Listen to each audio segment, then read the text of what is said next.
Hello, beautiful soul. Welcome back to Everything Within podcast. I'm your host, Alina Krasnožon. This podcast is all about empowering you to build an extraordinary, fulfilling life and tap into the limitless potential that resides within you. Thank you for tuning in today. In today's episode, we will be challenging everything you have been told about traditional education and the path to success. We will examine how our schooling prepares us not for freedom and fulfillment, but for a lifetime of conformity in the 9-to-5 world. We will explore how to shatter these invisible chains and reclaim your freedom in a world that never taught you how to be truly free. We'll explore how to build a life on your own terms, not one dictated by outdated institutions. I really like this quote from John Taylor Gatto, an American author and school teacher. After teaching for nearly 30 years, he authored several books on modern education, criticizing its ideology and consequences. Here is what he says: "The purpose of education has never been to set you free, it's been to make you useful.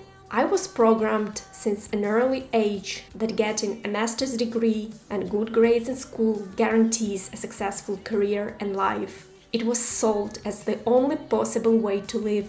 Growing up in post-Soviet Ukraine, this message hit differently. My parents never had access to good, free education themselves. So for me, education was presented as this golden ticket, this one path to success. But after earning my master's degree in Ukraine and then a bachelor's in France, I discovered something troubling. The system wasn't designed to create free thinkers or even successful people. It was engineered to create compliant employees and sell you a very particular image of success." During this episode, we will also uncover the factory model origins of modern schooling, explore how the 40-hour workweek became a prison most never question, and reveal why countries abandoning this model are thriving. I will share practical steps that transformed my relationship with work, money, and time. Ready to unlearn everything you have been taught about success in education? It's time to deprogram ourselves together. Let's begin.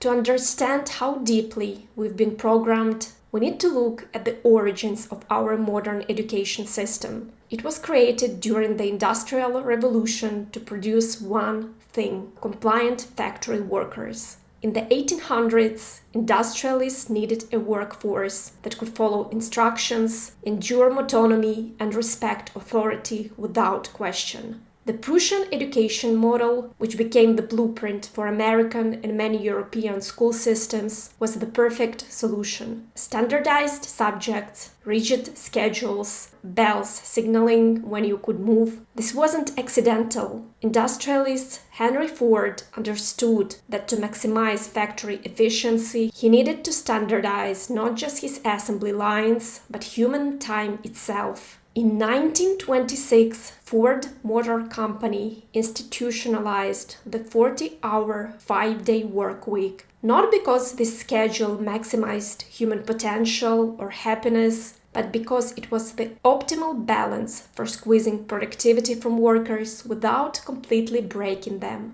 Think about what's actually happening when you're paid by the hour. You're literally trading the most precious, non-renewable resource you have, your time, for money. Hours of your life you will never get back. Meanwhile, the truly wealthy don't sell their time. They're paid for the value they create. And I'm not talking about exploitative billionaires who built empires on the backs of unpaid workers. I'm talking about ethical entrepreneurs who came from modest backgrounds and built meaningful businesses by solving real problems. That's why they can earn exponentially while employees remain trapped in the linear exchange of time for money. Why is this system still dominant today? Simple. It was never designed for your freedom. It was designed for control. The data confirms that many of us feel intuitively. Humans aren't machines. A research from Stanford University shows productivity drops sharply after a 50-hour working week.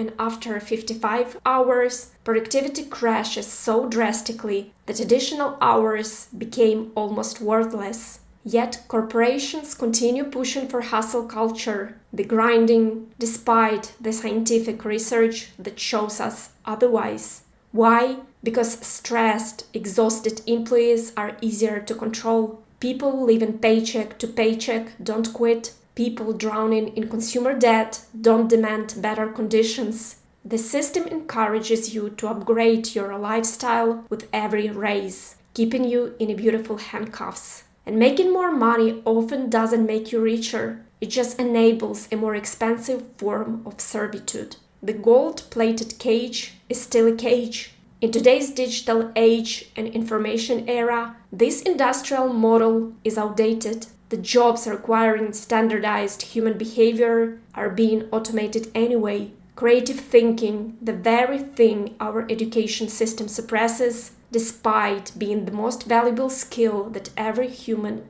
can cultivate. Yet our schools and workspaces remain frozen in time and resist change at any cost. So, what do we do? It's likely the first question you're asked at any social gathering. Not what brings you joy or what are you curious about, but what do you do for a living? This isn't accidental. We've been conditioned to equate our value as humans with our job titles and productivity. I spent years being trapped in this mindset. My identity was completely fused with my occupation, or rather, what I thought my occupation should be. When I struggled to find the right office job, the prestigious one that would make my relatives nod approvingly at family gatherings, I felt like the biggest failure in the world and felt like something was wrong with me, because deep down I knew that it's not something I truly wanted. Who are you without your work anyway? What do you actually enjoy doing when no one is watching? Have you ever seriously asked yourself these questions? I didn't. Not until I was 27. And let me tell you, it was agonizing because I had no answers. When I finally admitted to myself that I didn't want a conventional career, I felt completely lost. I blamed myself for not wanting the same things everyone else seemed to want. It was isolating, like waking up from a collective dream to find that what everyone accepted as reality was actually an elaborate social construct designed to keep us all in our assigned places. But that painful deconstruction of my work identity ultimately forced me to discover my authentic self. When the illusion crumbled and I was standing in the ruins of who I thought I was supposed to be, I could finally start finding out who I actually am. This identity fusion is reinforced by the mythology of hustle culture. That toxic stew of motivational quotes telling you rise and grind, sleep when you're dead, we're sold the narrative that hard work is inherently virtuous, that working 80-hour weeks is the path to success, that rest is for the weak, and that money doesn't grow on trees, and that my personal favorite, you're lazy if you question the 40-hour working week. The mental cost of it all is immense. Behind these seemingly motivational mantras lies a brutal reality. After working those long hours, what energy do you have left to actually live and enjoy your life? You can barely clean your house, cook a healthy meal, maintain friendships, or simply sit in silence with your own thoughts. Creative projects, passion pursuits, those require bandwidth you don't have when you're constantly drained and when you give your whole time and energy working for somebody else. All that remains is enough energy to collapse on the couch, numb yourself with social media or Netflix, and prepare to do it all again tomorrow. And I haven't even mentioned those with children or caregiving responsibilities. After work and family duties, your day evaporates completely. Yet, despite this reality, we cling to the outdated framework of work-life balance, as if these are opposing forces to be managed rather than aspects of the same integrated life. Balance implies that more work means less life. a troubling equation most don't question. The evidence for better approaches is increasing. Iceland conducted the world's largest trial of a 4-day workweek between 2015 and 2019 with over 2,500 workers. The results: productivity maintained or improved, and worker well-being dramatically increased across multiple indicators, from stress and burnout to health and work-life balance. New Zealand's Perpetual Guardian company made their 4-day workweek permanent after finding a 20% increase in productivity. The UK recently completed its largest 4-day workweek trial with 61 companies, and 92% are continuing the policy. Meanwhile, Belgium has introduced the right for workers to request a 4-day workweek without loss of salary. These aren't radical experiments. They're glimpses of what happens when we question systems designed in the 1920s. Yet, most of us remain trapped in outdated work structures because we wrapped our identities so tightly around our jobs that imagining alternatives feel like losing ourselves. Let me share my own journey through two very different educational systems I have experience with, a journey that ultimately revealed to me how deeply flawed both approaches were, despite their surface differences. In Ukraine, I worked myself to exhaustion preparing for university entrance exams. Not getting in felt like literally the end of my world. I ended up choosing what I now recognize as the worst possible university for me, an institution that systematically traumatized students and methodically extinguished any spark of creativity or joy in learning. The Ukrainian university structure was suffocating. The curriculum was rigid and theoretical, designed for academics, not for students preparing to enter the real world. Attendance was monitored with military precision, miss too many classes, and you'd be expelled. No questions asked.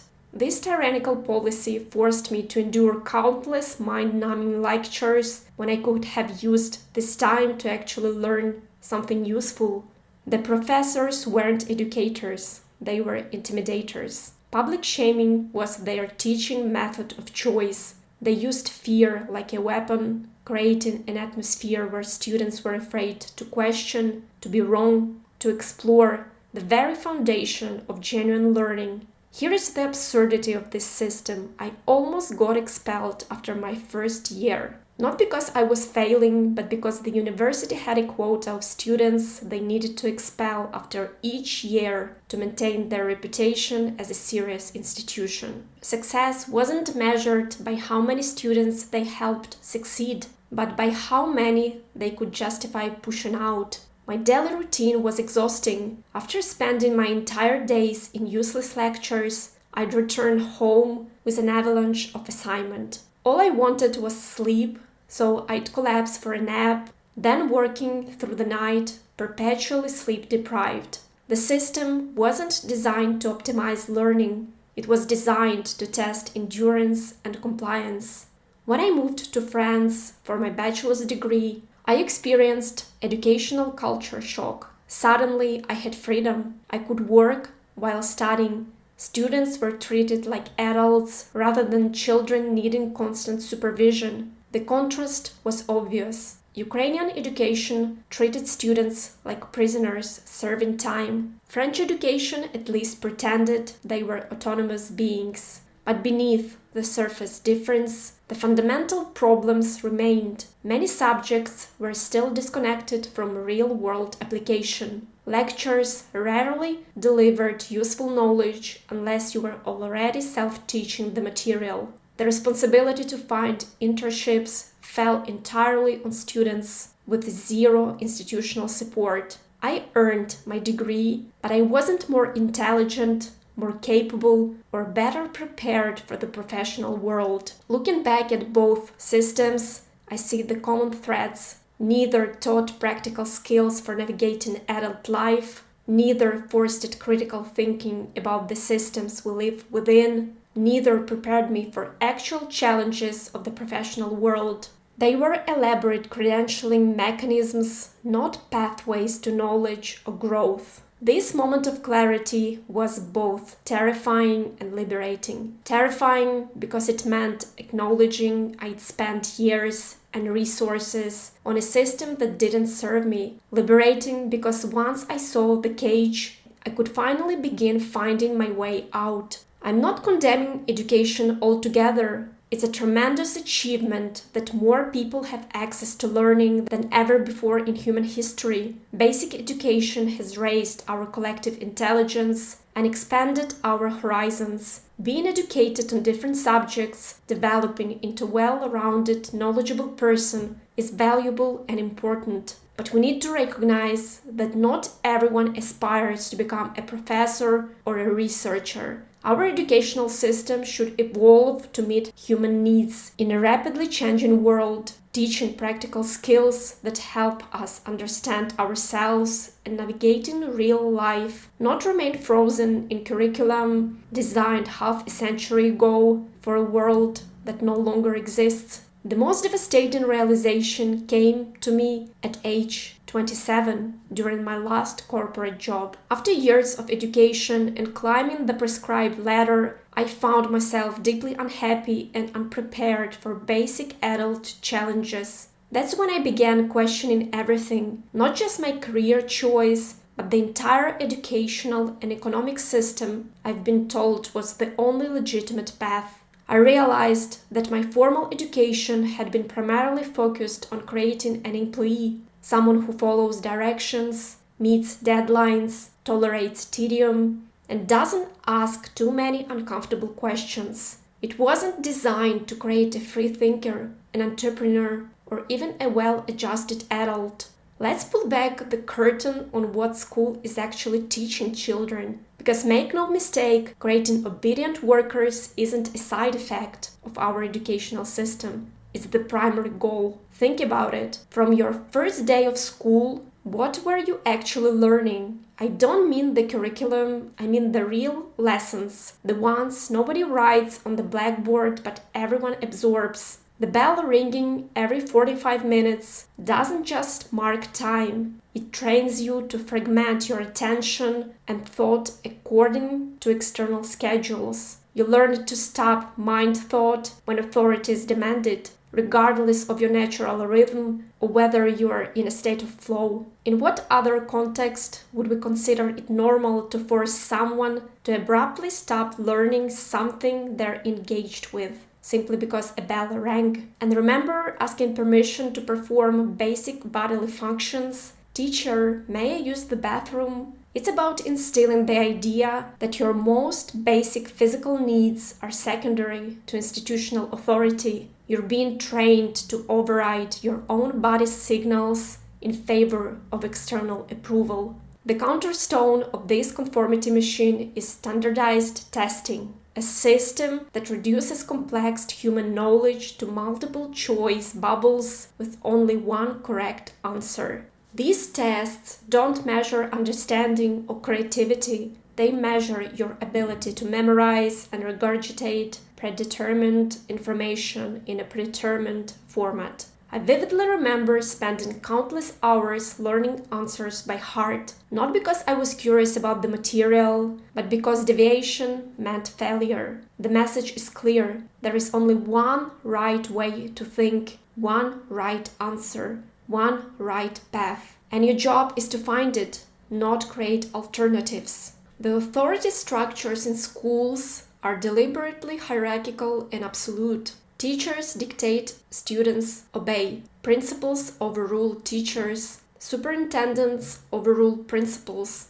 Each level teaches your place in a chain of command. Valuable training for future employees who must unquestionably execute orders from above. Perhaps the most insidious is how creativity is systematically extinguished. Have you ever shared an original idea in class only to be told, "That's not what we're looking for," or "That's not how we do it"? This correction feels small in the moment, but multiply it by thousands of interaction over years of schooling. Each time your light dims a little. You learn to hide your creative impulses because they're not just unappreciated, they are actively penalized. Soon you stop having original ideas altogether. Why bother when conformity is rewarded and divergence is punished? Educators call this the hidden curriculum, the unwritten, unofficial, and often unintended lessons, values, and perspectives that students learn in school. While we pretend schools teach reading, writing, and arithmetic, they're simultaneously teaching submission, compliance, and intellectual timidity. Consider grading system. What actually earns an A?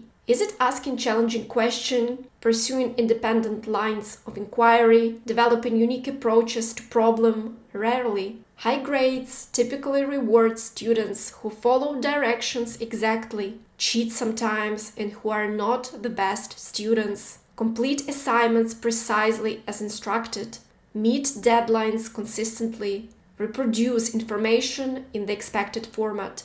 Don't challenge authority or question methods. These are the same qualities that make for a good employee in traditional corporate structure. It's not coincidence, it's design. Most teachers and administrators aren't consciously training corporate workers. They're simply perpetuating the system they were raised in, believing they're doing what's best for children. But the ones who don't, they just lose face and quit.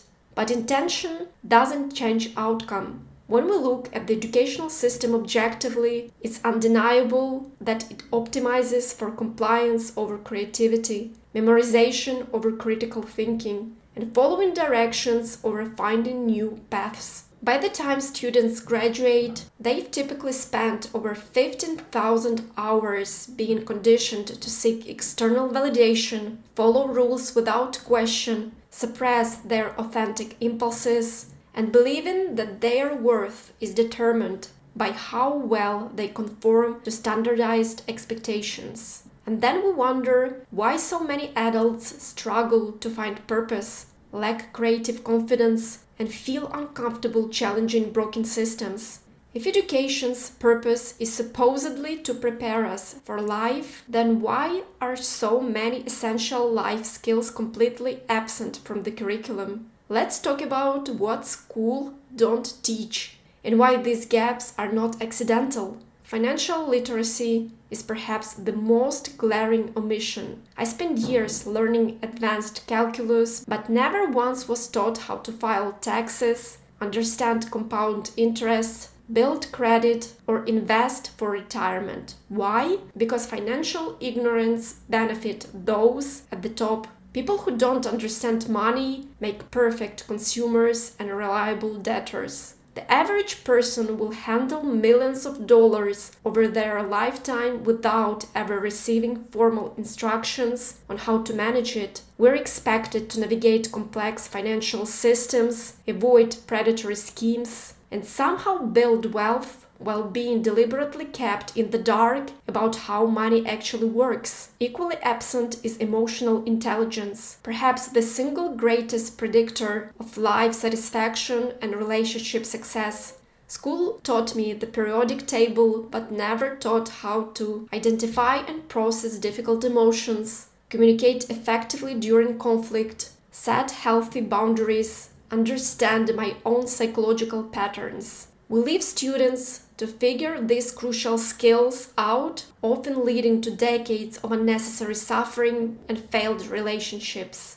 Critical thinking and information evaluation are supposedly valued, yet rarely taught explicitly.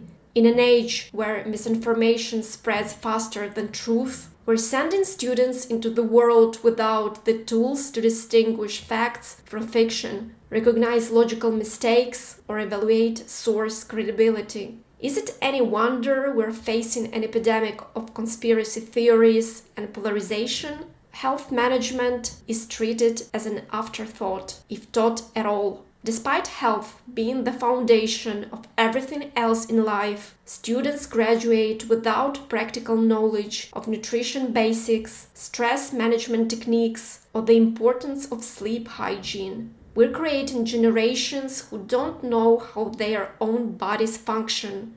Perhaps most telling is the near total absence of entrepreneurship and self-employment skills. Schools train employees, not entrepreneurs. You will never find classes on identifying market opportunities, developing business models, or creating value outside of employment structures. The message is clear. Your role is to fit into existing systems, not to create new ones. But the most fundamental omission is meta-learning, learning how to learn. This is the master skill that unlocks all others. Yet, schools rarely teach students how to identify their optimal learning styles, structure self-directed learning, filter and evaluate information sources, transfer knowledge between domains, develop learning habits that last a lifetime. Instead of building learning capacity that would serve students forever, schools focus on standardized content that often becomes obsolete within years of graduation. These aren't simply oversights, they're strategic omissions. A population skilled in financial literacy, critical thinking, emotional intelligence, and self-directed learning would be much harder to manipulate, much less likely to accept unfulfilling work, and much more capable of creating independent livelihoods. What's most remarkable about these missing skills is that they are the very abilities that define successful, fulfilled humans. There is the difference between struggling through life and thriving in it, between being at the mercy of systems and creating your own path. I had to learn each of these skills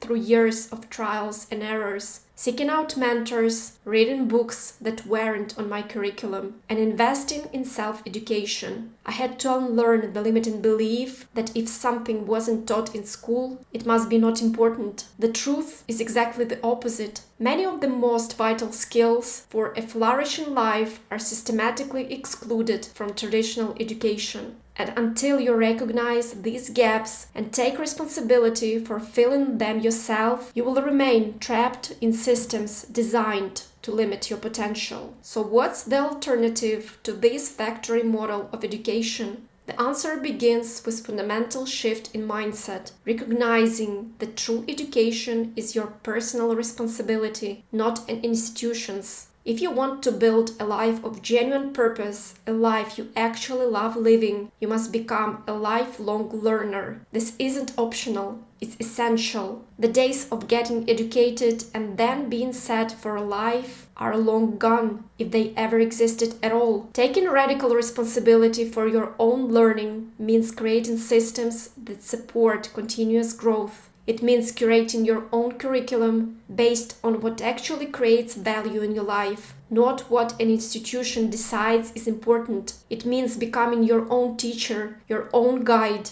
and ultimately your own educational designer. But you don't have to start from scratch. There are powerful alternative models already working around the world. Finland constantly ranks at the top of global education measures while taking an approach that is essentially the opposite of most standardized systems. Finnish schools have shorter days, assign minimal homework, and focus on holistic well-being. Children don't even begin formal academics until age 7. Yet, their results outpace countries with far more rigorous and test-focused approaches. The lesson, more pressure doesn't equal better learning. Project-based learning replaces abstract, disconnected subjects with integrated challenges that mirror real-world problems. Instead of studying math, science, and writing as separate disciplines, students tackle projects that naturally incorporate all these skills while building something meaningful. This approach develops critical thinking alongside practical skills and creative problem solving. Montessori and Waldorf methods have long recognized that children are naturally curious and self-directed. These approaches create environments that nurture innate learning drives rather than imposing external motivation. motivation. They prioritize independence, hands-on experimentation, and developmental readiness over standardized progression. Modern apprenticeship models are reinventing the ancient practice of learning by doing alongside masters of a craft. Programs like Plexis and platforms like Working, Not Working connect learners directly with practitioners by passing unnecessary credentials in favor of direct skill acquisition and portfolio development. Perhaps most revolutionary is the democratization of knowledge through online learning platforms. Today you can learn almost anything from anywhere. Platforms like Coursera, Khan Academy, Udemy, and thousands of specialized communities give you access to expertise that would have been impossible to find just a decade ago. The common thread across all these alternatives is self-direction. They recognize that the most powerful learning happens when you're in the driver's seat, when you're pursuing knowledge because it matters to you, not because it's assigned. This self-directed approach isn't just more effective, it's more aligned with how our brains naturally work. We learn best when we are engaged, when we see immediate relevance, and when we have the agency in the process. You don't need permission to educate yourself differently. You can begin designing your own learning path today, combining elements from these alternative models to create an approach that serves your unique goals and learning style. Let's get practical. How do you actually break free from this educational and employment conditioning so you can begin your own journey towards genuine freedom? My path beyond conventional education wasn't smooth and direct. It began with a growing sense of desperation in my corporate job, that familiar feeling that there must be more to life than this. But I had no roadmap for an alternative. Nothing in my formal education had prepared me for creating my own path. So I started with what was accessible: books. I devoured everything I could find on self-development, psychology, how the human mind works, financial independence, and business fundamentals. I was essentially given my self-education I should have received, but never did. Every single day I carved out time for learning, sometimes just 30 minutes before work, sometimes hours on weekends. I invested in coaches who had already achieved what I wanted to achieve. This wasn't an easy on my limited budget, but I recognize that it is an investment in freedom, not an expense. Now, here are the 5 concrete steps that transformed my life, steps you can begin taking immediately.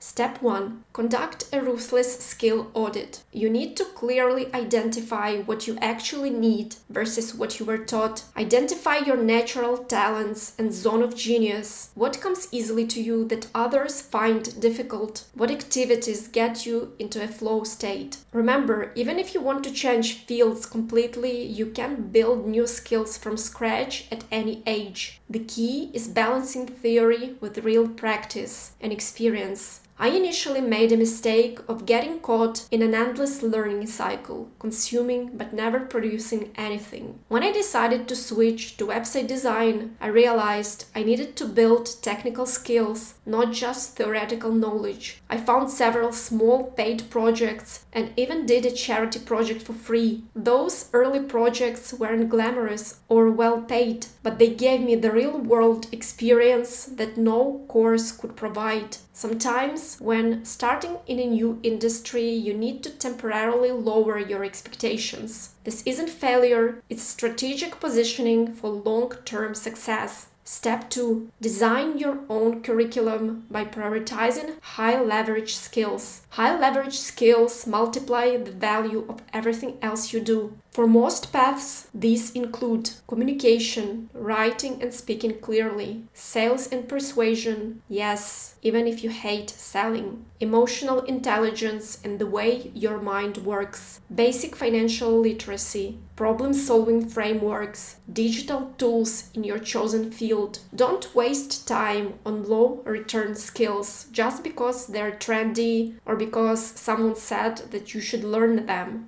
Be ruthlessly practical practical about what will actually move you forward. Step 3. Find mentors instead of pursuing more degrees. Formal education is often the slowest, most expensive way to acquire skills. Identify people who have already achieved what you want and learn directly from them through their content, through programs they offer, and through direct mentorship. Step 4. Create value outside of employment structures. Start small, a blog, a podcast, a simple product, service offered on freelance platforms. The goal is to establish direct relationships with those who benefit from your work. Eliminate the corporate middleman who captures most of the value you create. When I started my website design business, I had exactly one client, but the simple relationship proved I could provide value directly without a corporate structure. Each project built my confidence and portfolio while expanding my network. Step 5. Build multiple income streams. The ultimate freedom comes from not being dependent on any source of income. Start with a side hustle while employed if necessary, then gradually diversify. My journey took me from complete dependence on one employer to having different income streams, client services, digital products, and another side hustle in Web3 marketing. When one stream fluctuates, the others provide stability.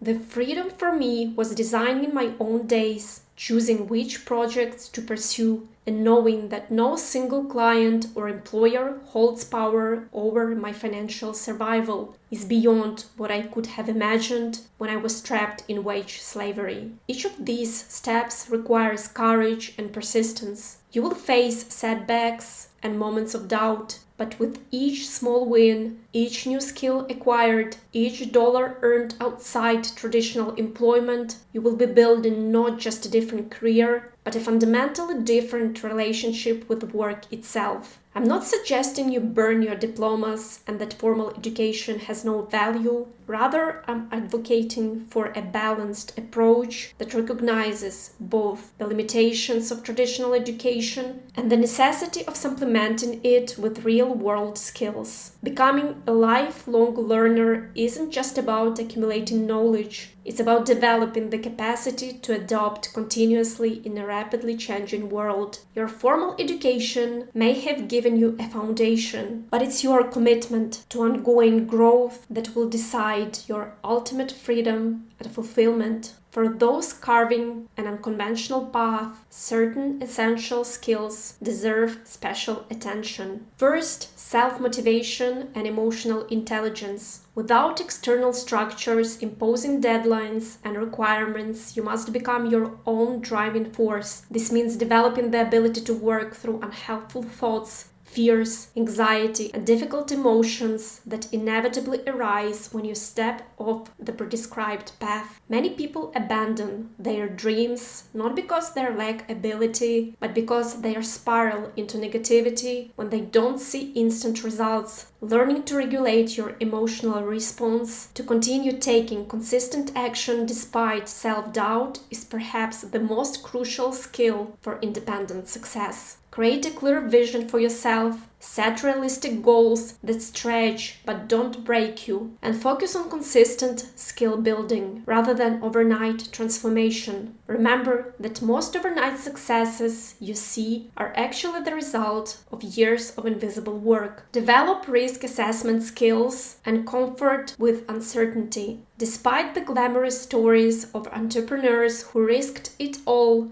going all in is usually a terrible strategy. Don't listen to motivational speakers who tell you otherwise. They're selling inspiration, not sustainable paths to freedom. Instead, build a side hustle while maintaining income stability. This reduces pressure and helps you detach from immediate outcomes. Having your basic needs met allows you to make decisions from a place of authentic desires rather than fears or desperation. You can pursue what truly calls to you instead of just avoiding what you don't want. Always have a backup plan, not because you expect to fail, but because contingency planning is what allows for bold moves with calculated risks. Focus on value creation aligned with your core values. The more value you can provide, the more money you will be able to make. Identify what matters most to you, not what society says should matter. These values can and will evolve over time, so review them periodically. When your work aligns with your values, motivation becomes intrinsic rather than forced. And finally, intentionally build your network and manage relationships. In traditional careers, your network is often provided by your institution. On an unconventional path, you must deliberately cultivate connections with mentors, peers, and potential collaborators. These relationships will provide opportunities, feedback,